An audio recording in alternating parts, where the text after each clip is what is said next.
Hi, this is Lee. You know, your friend, the one that you want to do a favor for. And I just wanted to show you really quickly how to write a review on Amazon. If you don't mind, I would sure appreciate it. All you have to do is go to the link for the book, right?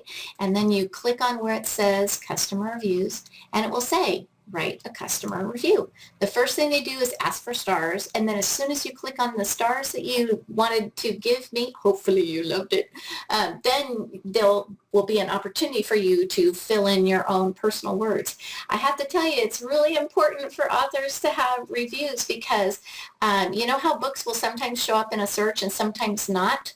Well, that's because of reviews. And so I really need those reviews so that my book will show up in searches. Thanks for listening. I appreciate it. I'm so glad that you're my friend. Have a good day.